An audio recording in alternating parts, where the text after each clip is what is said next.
this queue, and then this happens where other days, I mean, they get their fish and exhibit in the morning every day. Yeah.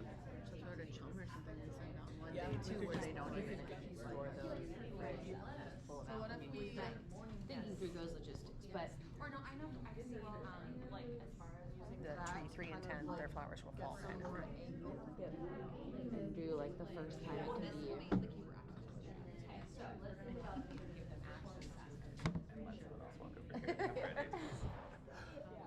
Until maybe you did your afternoon cleanup, and then would you?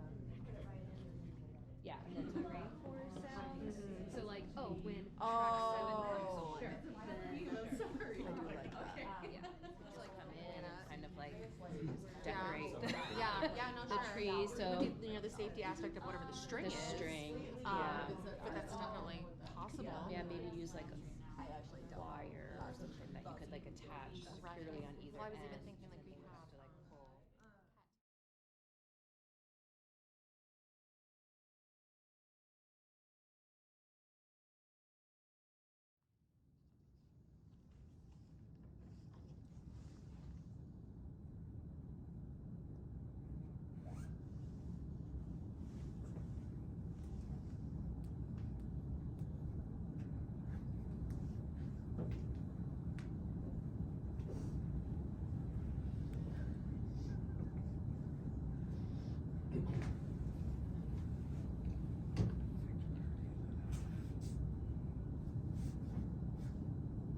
So I think, how are you guys feeling for the tiger in this moment?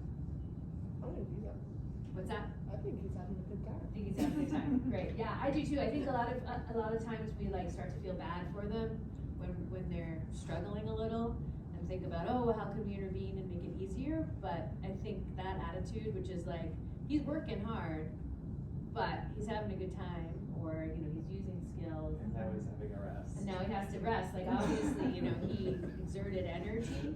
So I think keeping that in mind, that when we're challenging the animals, not to sort of go to that, oh, I feel bad, we're making it too hard. Let them work through it and let them I mean, have he's that. clearly motivated to keep doing it. It's Yeah. clearly not the experience that he wants. He does not want to be wet, but he's choosing to do it, and he's succeeded. So yeah, good for him. Yeah, we have a manager at the safari park that always says that his job is not to make sure the animals are happy, it's to make sure they're fulfilled. So he wasn't happy about going in the water, but that challenge of having to acquire that carcass, it's increasing his resilience and his confidence and giving him the opportunity to use all those skills. And if he'd been provided that carcass on land like he normally had been, that would have taken all of like 30 seconds for him to acquire that prey. That was only probably about 2 to 3 minutes, but it still was significantly longer than he had that opportunity to do before. This is from one of our ambassador animals, and this was a great example of an experience that they developed for the welfare of their tamandua, but it kind of evolved into this opportunity for guest presentations. So they wanted to provide an enriched event for their tamandua, and they started it with day 1, they gave them a bunch of crumpled paper with some mealworms. Day 2, the paper was a little bit more tightly compact and they had more mealworms. And then day 3, they gave them this paper mache or this gourd filled with paper and termites and other things. So the goal being that the idea of like an insect building a hive. And the tamandua having a cue of, okay, if I keep coming back to this space, eventually there'll be a hive with a lot more insects. What they ended up seeing that they didn't expect to see, this is Cora, she actually pulled it off and then went into this tail hang behavior that they'd never seen before. And they had some concept of the fact that tamanduas have a prehensile tail, but they didn't know that it was strong enough to actually support their weight. And at one point in the video too, the keeper actually helps her up because she didn't know if she could do it, but now she's able to support herself fully and get up all on her own.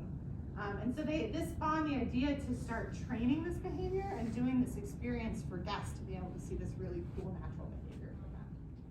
This is an example of just a different way that we provide carcass. So rather than in the water, this is hung up. And what's really great about this is Axel, one of our male Amur leopards, and he actually stalks it and pounces after it.